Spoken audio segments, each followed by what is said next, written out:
ಈಗ ಸದ್ಯಕ್ಕೆ ಮಧ್ಯಪ್ರದೇಶದ ರೇವಾ ಬಂದು ತಲುಪಿದ್ದೀವಿ. ರೇವಾದಿಂದ ಮುಂದೆ ಹೋಗ್ಬೇಕು. ಇಲ್ಲಿಂದ 200 ಕಿಲೋಮೀಟರ್ ನಮಗೆ ಕಾಶಿ ಇರೋದು. ಕಾಶಿಗೆ ಹೋಗ್ಬೇಕು. ಸದ್ಯಕ್ಕೆ ರೇವಾ ಇದು ಮಧ್ಯಪ್ರದೇಶದ ಒಂದು ಜಿಲ್ಲೆ. ಹಿಂದೆ ವಿಂಧ್ಯ ಪ್ರದೇಶ ಅಂತ ಇದ್ದಾಗ ಇದು ಅದರ ಕ್ಯಾಪಿಟಲ್ ಆಗಿತ್ತು. ಇದರ ಬಹಳ ಇತಿಹಾಸವೂ ಕೂಡ ಇದೆ. ಜೊತೆಗೆ ಪ್ರವಾಸಿ ತಾಣಗಳು ಕೂಡ ಇಲ್ಲಿ ತುಂಬ ಚೆನ್ನಾಗಿದ್ದಾವೆ. ಕೋಟೆಗಳಿದೆ, ರಾಜರು ಮನೆತನಗಳಲ್ಲಿ ಕಾಣಿಸ್ಕೊಳ್ಳುತ್ತೆ. 1951ರಲ್ಲಿ ಫಸ್ಟ್ ಟೈಮ್ ಇಲ್ಲಿ ವೈಟ್ ಟೈಗರನ್ನು ಪತ್ತೆ ಹಚ್ಚಿದ್ರು. ಅದು ಒಬ್ಬ ಮಹಾರಾಜ ಬೇಟೆ ಆಡೋ ಟೈಮಲ್ಲಿ ಸಿಕ್ಕಿದ್ದು ವೈಟ್ ಟೈಗರ್. ಸೊ ಹಾಗಾಗಿ ವೈಟ್ ಟೈಗರ್ದ ಎಲ್ಲಿ ಪತ್ತೆ ಆಯಿತು ಅಂದರೆ ಅದು ರೇವಾ ಅನ್ನೋದನ್ನು ಮರಿಬೇಡಿ. ರೇವಾ ಜಿಲ್ಲೆಯಲ್ಲಿರುವಂಥ ಒಂದು ಗ್ರಾಮದಲ್ಲಿ. ಅದನ್ನು ಆಮೇಲೆ ಹೇಳ್ತೀನಿ ನಿಮಗೆ ಯಾವ ಊರಲ್ಲಿ ಅದು ಪತ್ತೆ ಆಯಿತು, ಯಾವ ಮಹಾರಾಜರು ಅದನ್ನು ಪತ್ತೆ ಹಚ್ಚಿದ್ರು ಅಂತೇಳಿ. ಇದು ಮಧ್ಯಪ್ರದೇಶದ ರೇವಾ. ಮತ್ತೆ ಜರ್ನಿ ಮುಂದುವರಿಸ್ತೀವಿ ನಮ್ಮ ಗಾಡಿ.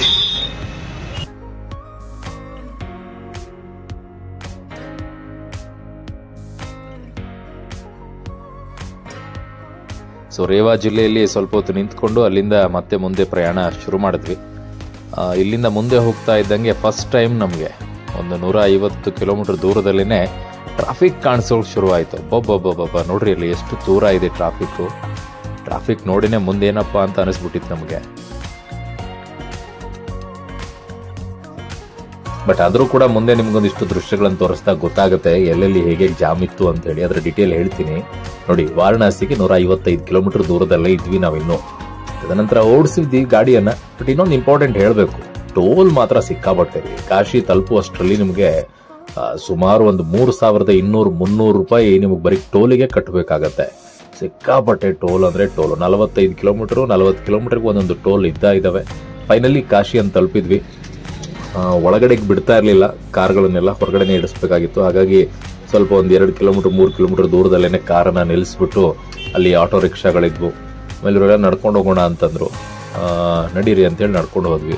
ಬಟ್ ಬಂದ್ವಿ ಆಟೋದಲ್ಲೂ ಸ್ವಲ್ಪ ದೂರದವರೆಗೂ. ತದನಂತರ ನಡ್ಕೊಂಡು ಮುಂದೆ ಸಾಗ್ತಾ ಇದ್ವಿ ಒಂದು ಕಿಲೋಮೀಟರ್ವರೆಗೂ. ರಾತ್ರಿ 1 ಗಂಟೆ ಪರಿಸ್ಥಿತಿ ಕಾಶಿಯಲ್ಲಿ ನೋಡಿ ಹೆಂಗಿದೆ. ಜನ ಓ ಅಂತ ಬರ್ತಾ ಇದಾರ.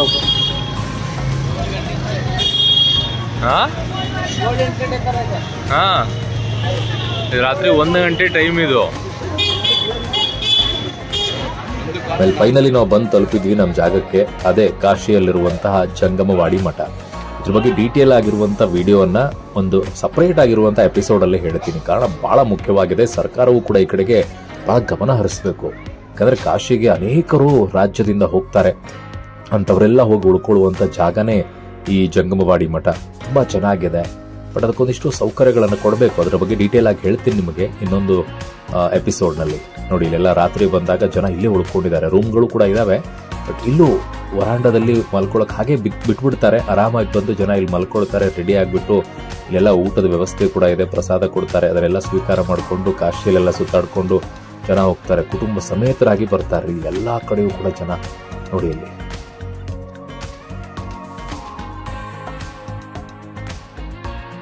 ಈ ಮಠ ಸುಮ್ಮನೆ ಅಲ್ಲ, ಪವರ್ಫುಲ್ ಆಗಿರುವಂತ ಮಠನೇ. ಯಾಕೆ ಅಂತಂದ್ರೆ ಔರಂಗಜೇಬ್ ಇಲ್ಲಿ ದಾಳಿ ಮಾಡಿದಂತ ಸಂದರ್ಭದಲ್ಲಿ ಈ ಮಠಕ್ಕೆ ಕಾಲಿಡಕ್ಕೂ ಕೂಡ ಔರಂಗಜೇಬ್ಗೆ ಆಗಿರ್ಲಿಲ್ವಂತೆ. ಅಂಥದ್ದೊಂದು ಸ್ಟೋರಿ ಇದೆ. ಅದನ್ನ ಮುಂದಿನ ಈ ಜಂಗಮವಾಡಿ ಮಠದ ಬಗ್ಗೆ ಡೀಟೇಲ್ ಆಗಿ ಕೇಳೋ ಟೈಮಲ್ಲಿ ನಿಮಗೆ ಹೇಳ್ತೀನಿ. ವೇಟ್ ಮಾಡಿ. Thank you.